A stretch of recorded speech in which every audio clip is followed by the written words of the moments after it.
എല്ലാവർക്കും നമ്മുടെ പുതിയ വീഡിയോയിലേക്ക് സ്വാഗതം. ഇന്നത്തെ നമ്മുടെ റെസിപ്പിയെ ക്രീമോ കണ്ടൻസ്ഡ് മിൽക്കോ ഒന്നും തന്നെ ഇല്ലാതെ പാലും വളരെ കുറച്ച് ചേരുവകളും വെച്ചിട്ട് വീട്ടിൽ തന്നെ നമുക്ക് ഈസി ആയിട്ട് ചെയ്തെടുക്കാൻ പറ്റിയ ഒരു ഐസ്ക്രീമിന്റെ റെസിപ്പിയാണ്. ശരിക്കും നമ്മൾ കടയിൽ നിന്നൊക്കെ വാങ്ങിച്ചു കഴിക്കുന്ന ഒരു മാംഗോബാറിനെക്കാട്ടിലും നല്ല കിട്ടിലും ടേസ്റ്റി ആയിട്ടുള്ള ഒരു ഐസ്ക്രീമാണ് കേട്ടോ. കാണുമ്പോഴുള്ള ഒരു ലുക്കിൽ ചെറിയ വ്യത്യാസങ്ങളുണ്ടെങ്കിലും ടേസ്റ്റ് ഞാൻ 100% ഉറപ്പ് തരുന്നത് കേട്ടോ. നിങ്ങൾക്ക് തീർച്ചയായിട്ടും ഉണ്ടാക്കി നോക്കിയാൽ ഇഷ്ടപ്പെടുന്ന ഒരു ഐസ്ക്രീം തന്നെയാണ്. അപ്പൊ നമുക്ക് ഇത് എങ്ങനെയാണ് തയ്യാറാക്കുന്നതെന്ന് ഒന്ന് കണ്ടു നോക്കാം. ഈ ഒരു വീഡിയോ കണ്ടുകൊണ്ടിരിക്കുന്ന സമയത്ത് നിങ്ങൾക്ക് ഇഷ്ടപ്പെടുവാണെങ്കിൽ മറക്കാതെ തന്നെ ഒരു ലൈക്ക് ബട്ടണും കൂടെ ഒന്ന് ക്ലിക്ക് ചെയ്യണേ. ചാനലൊന്ന് സബ്സ്ക്രൈബ് ചെയ്ത് സപ്പോർട്ടും കൂടി ചെയ്യുക.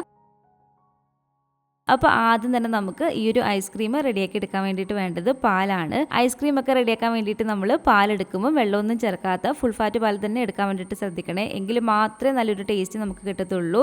അപ്പോൾ 500 ml അതായത് 1/2 ലിറ്റർ അളവിൽ പാൽ ഞാൻ ഈ ഒരു പാത്രത്തിലേക്ക് ഒഴിച്ചു കൊടുക്കുകയാണ്. 1/2 ലിറ്റർ പാൽ കൊണ്ട് നമുക്കൊരു 10ഓളം ഐസ്ക്രീം റെഡിയാക്കി എടുക്കാൻ പറ്റും.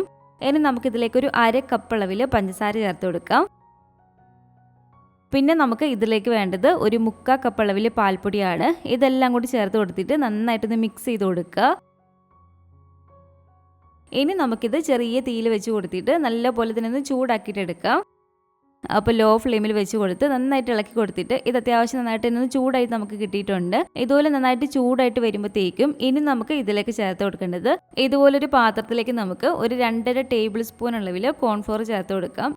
ചെറിയ ടീസ്പൂൺ അല്ല, വലിയ ടേബിൾ സ്പൂൺ ആണ്. അപ്പോൾ 2.5 ടേബിൾ സ്പൂൺ അളവിൽ കോൺഫ്ലോർ ചേർത്ത് കൊടുത്തിട്ടുണ്ട്. ഈ ഒരു കോൺഫ്ലോറിലേക്ക് ഒരു 1/4 കപ്പ് അളവിൽ പാലും കൂടി ചേർത്ത് കൊടുത്തിട്ട് നന്നായിട്ട് തന്നെ ഇതുപോലെ ഒന്ന് മിക്സ് ചെയ്ത് കൊടുക്കാം. ഒട്ടും തന്നെ കട്ടകളില്ലാത്ത രീതിക്ക് വേണം കേട്ടോ നമ്മളൊന്ന് മിക്സ് ചെയ്തെടുക്കാൻ വേണ്ടിയിട്ട്. അപ്പോൾ ഇത് കണ്ടില്ല, ഒട്ടും തന്നെ കട്ടകളില്ലാതെ ഇതുപോലെ ഒന്ന് മിക്സ് ചെയ്ത് എടുത്തതിന് ശേഷം നന്നായിട്ട് ചൂടായിട്ട് കിടക്കുന്ന ഈ ഒരു പാലിലേക്ക് നമുക്ക് ഒഴിച്ചു കൊടുക്കാം.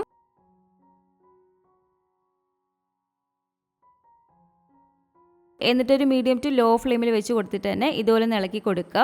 ഇതുപോലെ നമ്മൾ ഇളക്കി കൊടുത്തതിന് ശേഷം ഇനി നമുക്കിത് ചെറുതായിട്ടൊന്ന് കുറുകി കിട്ടണം. കോൺഫ്ലോർ ചേർത്ത് കൊടുത്തിരിക്കുന്നതുകൊണ്ട് തന്നെ നമുക്കിത് അത്യാവശ്യം ചെറുതായിട്ടൊന്ന് കുറുകി കിട്ടും. എന്നാൽ ഒരുപാട് അങ്ങ് കുറുകി പോകരുത്. ഒരു കറക്റ്റ് ഭാഗം ഞാൻ കാണിച്ചു തരാം കേട്ടോ. അപ്പോൾ അടി പിടിക്കാതിരിക്കാൻ വേണ്ടിയിട്ട് ഇതുപോലെ നന്നായിട്ട് കൈവിടാതെ ഒന്ന് ഇളക്കി കൊടുക്കുക. കുറച്ച് സമയം നമ്മൾ ഇതുപോലെ ഒന്ന് ഇളക്കി കൊടുക്കുമ്പോഴത്തേക്കും ഇത് കണ്ടില്ലേ, ഇതുപോലെ ഒന്ന് കുറുകി വരാൻ തുടങ്ങും. ഈ ഒരു പാകം മതി കേട്ടോ, ഒരുപാട് അങ്ങ് കുറുകി പോകരുത്. ഇതിലും ഓവറായിട്ട് അങ്ങ് കുറുകി പോയിട്ടുണ്ടെങ്കിൽ നമ്മളിത് കുറച്ച് സമയം അതിൻ്റെ ചൂടാറാൻ വേണ്ടിയിട്ട് വെക്കുന്നതാണ്. അപ്പോൾ ആ ഒരു സമയത്തിരുന്ന് വീണ്ടും ഇത് ഒരുപാട് അങ്ങ് കുറുകി അങ്ങ് പോവും. അപ്പോൾ കറക്റ്റ് നമ്മൾ ഈ ഒരു പാകത്തിന് തന്നെ വേണം കേട്ടോ ഫ്ലെയിം ഓഫ് ചെയ്ത് കൊടുക്കാൻ വേണ്ടിയിട്ട്.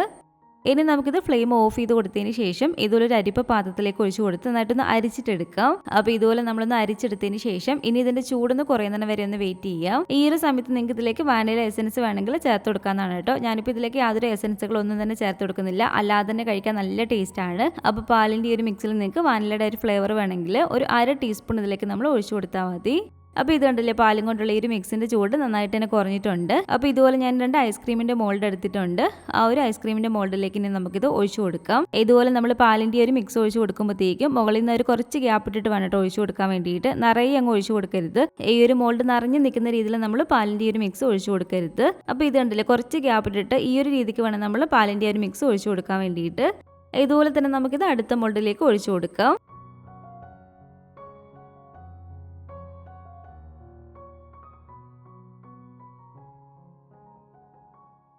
ഇനി ഇതുപോലൊരു അലുമിനിയം ഫോയിൽ കൊണ്ടൊന്ന് കവർ ചെയ്തതിന് ശേഷം കൈ കൊണ്ട് ചെറിയതായിട്ടൊന്ന് പ്രസ് ചെയ്ത് കൊടുക്കുക. ആ ഒരു മോൾ ഭാഗത്തുള്ള ഒരു വര ഒന്ന് തെളിഞ്ഞു കാണാൻ വേണ്ടിയിട്ട്. അതിനുശേഷം അതിന്റെ നടുക്കായിട്ട് കത്തി കൊണ്ട് ചെറിയതായിട്ടൊന്ന് വരഞ്ഞു കൊടുക്കുക. എന്നിട്ട് ഇതുപോലെ ഈ ഒരു ഐസ്ക്രീമിന്റെ ഒരു സ്റ്റിക്ക് നമുക്ക് ഇതിലേക്ക് ഇറക്കി വെച്ച് കൊടുക്കാം. ഇതുപോലെ തന്നെ അടുത്ത മോൾഡും ആ ഒരു അലുമിനിയം ഫോയിൽ വെച്ചൊന്ന് കവർ ചെയ്തതിന് ശേഷം കൈകൊണ്ട് ചെറുതായിട്ട് മോൾ ഭാഗം ഒന്ന് പ്രസ് ചെയ്ത് കൊടുക്കുക. എന്നിട്ട് കത്തി കൊണ്ട് ചെറിയതായിട്ട് അതിൻ്റെ ഒരു സെൻറ്റർ ഭാഗം ഒന്ന് വരഞ്ഞു കൊടുത്തതിന് ശേഷം ഇതുപോലെ നമുക്ക് സ്റ്റിക്ക് ഇറക്കി വെച്ച് കൊടുക്കാം. അപ്പോൾ ഇനി നമുക്കിത് ഫ്രീസറിലേക്ക് ഒന്ന് എടുത്ത് വെച്ച് കൊടുക്കാം. ഒരു 8 മുതൽ ഒരു 10 മണിക്കൂറൊക്കെ ഫ്രീസറിൽ വെക്കുമ്പോഴത്തേക്കും തന്നെ നന്നായിട്ട് തന്നെ നമുക്കിത് സെറ്റായി കിട്ടും. അപ്പോൾ ഒരു ഐസ്ക്രീം നന്നായിട്ട് സെറ്റായി വന്നതിന് ശേഷം ഇനി നമുക്ക് ഇതിലേക്ക് വേണ്ടത് ഇതുപോലെ ഈ ഒരു വലിപ്പമുള്ള നല്ല പഴുത്തിട്ടുള്ള മാമ്പഴമാണ്. ഇതിലേക്ക് നമ്മൾ മാമ്പഴം എടുക്കുമ്പം ഒട്ടും തന്നെ പുളിയില്ലാത്ത നല്ല മധുരമുള്ള മാമ്പഴം തന്നെ നോക്കിയിട്ട് വേണം എടുക്കാൻ വേണ്ടിയിട്ട്. എങ്കിൽ മാത്രമേ നമ്മളിത് കഴിക്കുന്ന സമയത്ത് നല്ലൊരു ടേസ്റ്റ് ഉണ്ടാവത്തുള്ളൂ. അപ്പം നല്ല മധുരമുള്ള മാമ്പഴം തന്നെ ഇതുപോലെ നോക്കിയെടുത്തതിന് ശേഷം ഇത് നമുക്കൊന്ന് കട്ട് ചെയ്തിട്ട് എടുക്കാം. അതിൻ്റെ തൊലിയെല്ലാം കളഞ്ഞിട്ട് ഇതുപോലെ തൊലിയെല്ലാം കളഞ്ഞൊന്ന് കട്ട് ചെയ്തെടുത്തതിന് ശേഷം ഇനി നമുക്കിത് മിക്സിയുടെ ജാറിലേക്ക് ഇട്ട് കൊടുക്കാം. ഇനി ഇതിലേക്ക് നമുക്ക് നമ്മളെടുത്ത ഒരു മാമ്പഴത്തിൻ്റെ മധുരത്തിനനുസരിച്ച് പഞ്ചസാര ചേർത്ത് കൊടുക്കാം. പഞ്ചസാര പൊടിച്ചിട്ടോ അല്ലെങ്കിൽ മുഴുവനായിട്ട് വേണമെങ്കിൽ ചേർത്ത് കൊടുക്കാം. ഞാനിപ്പോൾ ഇതിലേക്ക് പഞ്ചസാര പൊടിയാണ് കേട്ടോ ചേർത്ത് കൊടുക്കുന്നത്.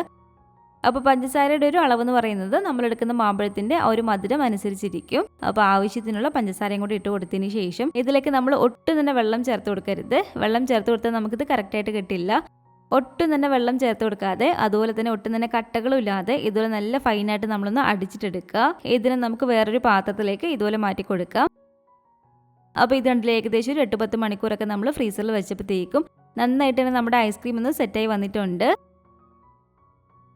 ഈ ഒരു ഐസ്ക്രീമിന് നമുക്ക് ഒരു മോൾഡിൽ നിന്ന് എടുക്കാൻ വേണ്ടിയിട്ട് ഇതുപോലെ കുറച്ച് വെള്ളം എടുത്തിട്ട് ആ ഒരു വെള്ളത്തിലൊരു 30 സെക്കൻഡ്സോളം ഇതിലൊന്ന് മുക്കി വെച്ച് കൊടുക്കുക. ഒരുപാട് ബലത്തിൽ നമ്മളിതങ്ങ് എടുക്കുകയാണെങ്കിൽ ആ ഒരു ഐസ്ക്രീം അതിൽ തന്നെ ഇരിക്കും, കോല് മാത്രമായിട്ട് നമ്മുടെ കയ്യിൽ കിട്ടത്തുള്ളൂ. അപ്പോൾ പതിയെ ഇതുപോലെ ഒന്ന് നോക്കിയിട്ട് എടുക്കുക.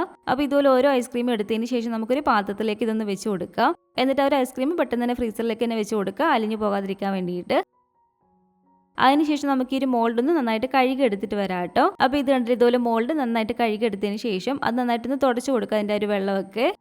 ഇനി നമുക്കൊരു മോൾഡിലേക്ക് നമ്മളിപ്പോൾ അടിച്ചെടുത്ത് വെച്ചിരിക്കുന്ന ഒരു മാംഗോ പൾപ്പില്ലേ, അത് നമുക്കിതിലേക്ക് ഒരു 1.5 ടേബിൾ സ്പൂണോളം ഒഴിച്ചു കൊടുക്കാം. ഒരുപാട് മാംഗോയുടെ ഒരു പൾപ്പ് ഒഴിച്ചു കൊടുക്കരുത്, ഏകദേശം ഒരു 1.5 ടേബിൾ സ്പൂൺ മാത്രം ഒഴിച്ചു കൊടുത്താൽ മതി. ഒരുപാട് ഒഴിച്ചു കൊടുത്താൽ നമ്മളിതിലേക്ക് ഐസ്ക്രീം വെച്ച് കൊടുക്കുമ്പോഴത്തേക്കും അത് മുകളിൽ നിന്ന് ഒരുപാടങ്ങ് ഒലിച്ചങ്ങ് ഇറങ്ങും. അപ്പോൾ ഇതുപോലെ മാംഗോയുടെ ഒരു പൾപ്പൊന്ന് ഒഴിച്ചു കൊടുത്തതിന് ശേഷം നമ്മൾ ഫ്രീസറിൽ എടുത്ത് വെച്ചിരിക്കുന്ന ഒരു ഐസ്ക്രീം എടുത്തിട്ട് ഇതിലേക്കൊന്ന് ഇറക്കി വെച്ച് കൊടുക്കുക ഇതുപോലെ.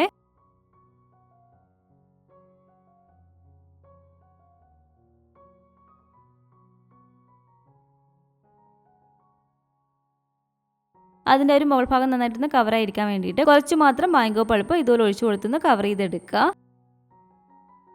ഇനി നമുക്കിത് നമ്മൾ നേരത്തെ കവർ ചെയ്തെടുത്ത ഒരു അലുമിനിയം ഫോയിൽ കൊണ്ട് തന്നെ നന്നായിട്ടൊന്ന് കവർ ചെയ്ത് കൊടുക്കാം. ഇത് വീണ്ടും ഫ്രീസറിലേക്ക് എടുത്ത് വെച്ച് കൊടുക്കാം കേട്ടോ, നന്നായിട്ട് സെറ്റായി കിട്ടാൻ വേണ്ടിയിട്ട്.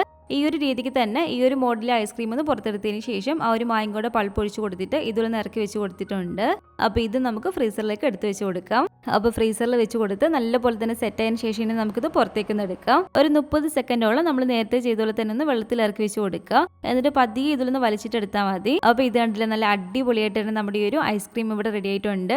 പുറമേ ഉള്ളൊരു കോട്ടിങ് ഫുള്ളായിട്ട് കവറായി. അത്രയ്ക്കങ്ങ് ലുക്ക് വന്നിട്ടില്ലെങ്കിലും ടേസ്റ്റ് ഞാൻ ഉറപ്പ് തരുന്നു, നിങ്ങൾക്ക് തീർച്ചയായിട്ടും ഇഷ്ടപ്പെടും. കുട്ടികൾക്കാണെങ്കിലും വലിയവർക്കാണെങ്കിലും ഒരേപോലെ ഇഷ്ടമുള്ള ഒന്നാണ് ഐസ്ക്രീം. അപ്പോൾ എപ്പോഴും നമ്മൾ പുറത്തുനിന്ന് വാങ്ങിച്ച് കഴിക്കാതെ ഇതുപോലെ വീട്ടിലുണ്ടാക്കിയൊന്ന് കഴിച്ച് നോക്കുക, തീർച്ചയായിട്ടും നിങ്ങൾക്ക് ഇഷ്ടപ്പെടും. യാതൊരു ക്രീമോ കണ്ടൻസ്ഡ് മിൽക്കോ ഒന്നും തന്നെ ആവശ്യമില്ല. അപ്പോൾ ഇന്നത്തെ നമ്മുടെ ഈ ഒരു ഐസ്ക്രീമിന്റെ റെസിപ്പി നിങ്ങൾക്ക് എല്ലാവർക്കും ഇഷ്ടപ്പെട്ടെന്ന് കരുതുന്നു. ഇഷ്ടപ്പെട്ടെങ്കിൽ തീർച്ചയായിട്ടും ഉണ്ടാക്കി നോക്കുക കേട്ടോ. ഉണ്ടാക്കി നോക്കിയിട്ട് നിങ്ങളുടെ അഭിപ്രായങ്ങളൊക്കെ മറക്കാതെ തന്നെ നമ്മുടെ കമന്റ് ബോക്സിൽ വന്ന് അറിയിക്കുക. അതുപോലെ തന്നെ ഈ ഒരു വീഡിയോ ഇഷ്ടപ്പെട്ടെങ്കിൽ മറക്കാതെ തന്നെ ഒരു ലൈക്ക് ബട്ടണും കൂടെ ഒന്ന് ക്ലിക്ക് ചെയ്യണേ. നിങ്ങളുടെ ഫാമിലിയും ഫ്രണ്ട്സും ഒക്കെ ആയിട്ട് നമ്മുടെ ഒരു വീഡിയോ ഒന്ന് ഷെയർ ചെയ്ത് കൊടുക്കുക. പുതിയതായിട്ട് ഈ ഒരു ചാനൽ ആരെങ്കിലും കാണുന്നുണ്ടെങ്കിലും ഇതുവരെയായിട്ടും ഈ ഒരു ചാനൽ സബ്സ്ക്രൈബ് ചെയ്തിട്ടില്ലെങ്കിലും താഴെ കാണുന്ന റെഡ് സബ്സ്ക്രൈബ് ബട്ടണും കൂടെ ഒന്ന് പ്രസ് ചെയ്ത് സപ്പോർട്ട് ചെയ്യണേ. കൂട്ടത്തിലെ കാണുന്ന ബെല്ലൈക്കണും കൂടെ ഒന്ന് ക്ലിക്ക് ചെയ്ത് അതിൽ ഓൾ എന്ന ഒരു ഓപ്ഷൻ തന്നെ കൊടുക്കുകയാണെങ്കിൽ ഞാൻ പുതിയ പുതിയ റെസിപ്പികളൊക്കെ ഇടുന്ന സമയത്ത് നിങ്ങൾക്ക് അതിൻ്റെ നോട്ടിഫിക്കേഷൻ കിട്ടുന്നതായിരിക്കും. ഇൻഷാ അല്ലാഹ് വീണ്ടും നമുക്കിതുപോലെ നല്ലൊരു റെസിപ്പി ആയിട്ട് കാണാം.